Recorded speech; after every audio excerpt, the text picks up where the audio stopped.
Hello and welcome back to KleebCo Computing's Computercraft Let's Play.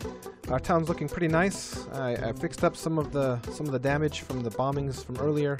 We've got a welcome sign up. We've got some houses set up ready for some people to move in, and then we've got our little industrial entryway into the industrial complex. And we've got Bob up there. He's maintaining the area. He's a little welcoming bot. If you're going to visit KleebCo, he'll come over and make sure you have all your welcoming supplies, you know, your pamphlets and paperwork and everything else that you might need. And there it is. There's the welcome. So yeah, it's important to KleebCo that you get your welcoming packet. It's got pencils, some paper, some photographs, you know, some information about KleebCo, and you know, we want to make sure you feel welcomed when you come to KleebCo. So yeah, there's Bob, and he'll follow you around and try to make sure you get your packet. Oh, I got a little too close. Now the actual reason I put Bob together is I was thinking it would be nice. I've seen a number of PvP maps recently, and they seem fun to play, some multiplayer PvP maps. And I thought, well, you know, it might be interesting to have a PvP map with some computer craft things that you can turn on. So let's say you're PvPing in this area, and you're trying to get to some objective in the center, and then all of a sudden some bomb dropping turtles start hovering above your head and dropping TNT on you. So it might add some spice to the games.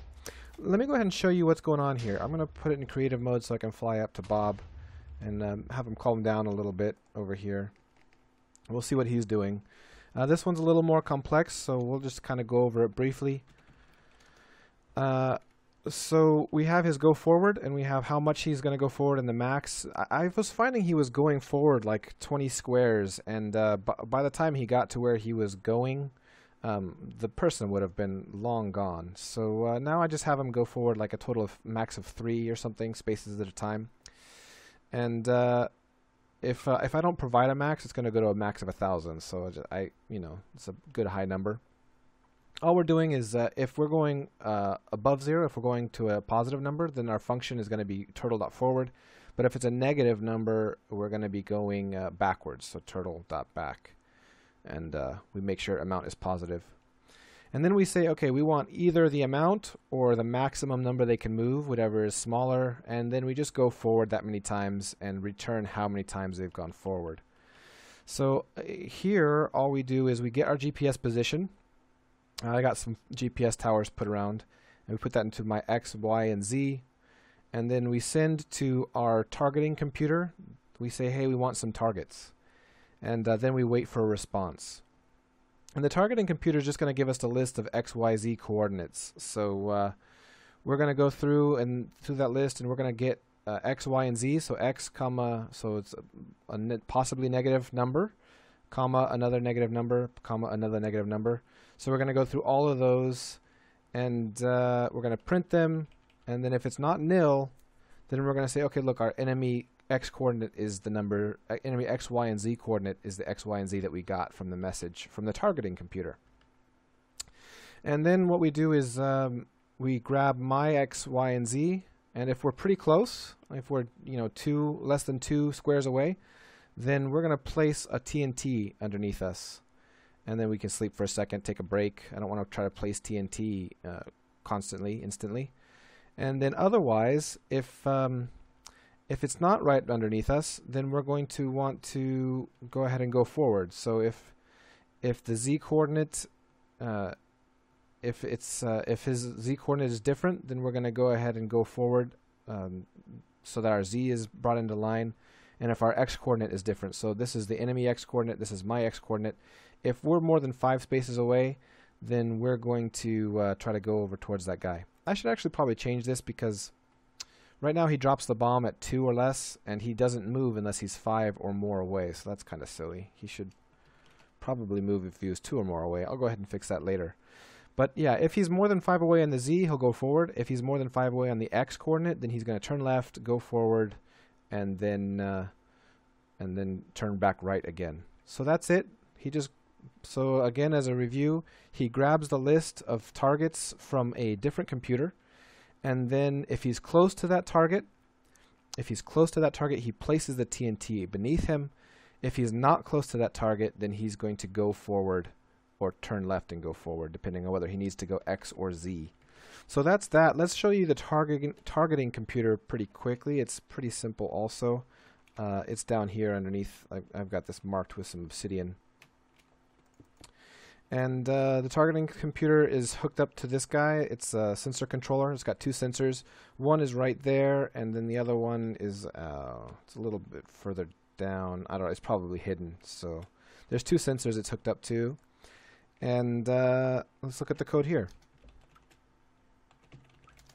So basically, this is our get target list function. What it does is it takes some targets from the sensor list, and we get the what kind of target it is. And again, VQ is a player, and then these are the skeleton, zombie, and creeper, but I don't remember which order they're in. So we get what kind of object it is, and then X, Y, and Z from the sensor, and that's going to be passed in the sensor targets. And so we get those using a string match. And then basically we say if the target is a player, then we go ahead and add the X, Y, and Z coordinates to a string that we're going to send over RedNet. So that's all we're doing. We're just taking all the list of targets and we're turning it into a string to send it over RedNet.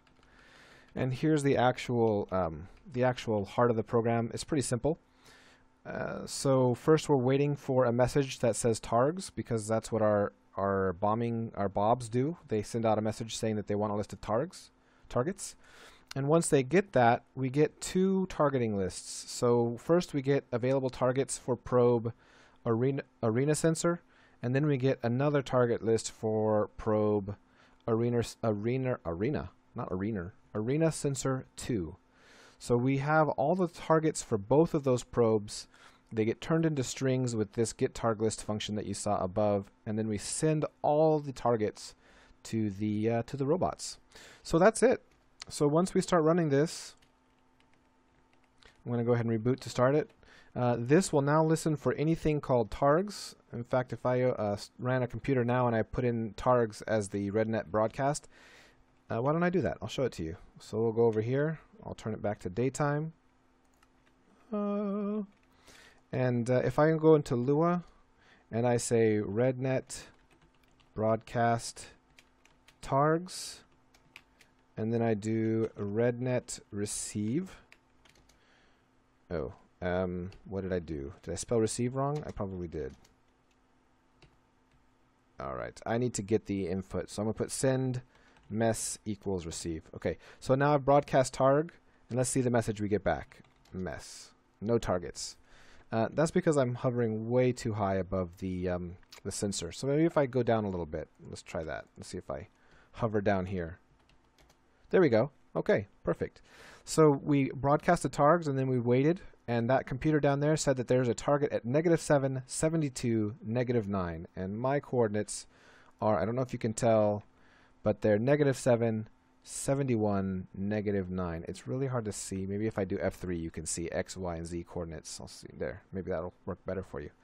So now we have our list of targets, and all this guy does is, again, he looks for those targets, and if he's near it, he will bomb the living everything out of it. So I'll get him running again. And I think this would be pretty fun. You know, if you have a server and you're having a little bit of a combat over here, you know, some stuff is going down, and all of a sudden, one of these little robots come in and they start raising a ruckus. So I'll go ahead and put up the code online. If you want to add one of these bomber B.O.B.s to your maybe a PvP multiplayer map, I hope you enjoy it. I hope you have fun. And until next time, happy computing. He's really not that fast, is he? I'll work on that. I should probably put more of them in here. That would be nice. Yeah, more.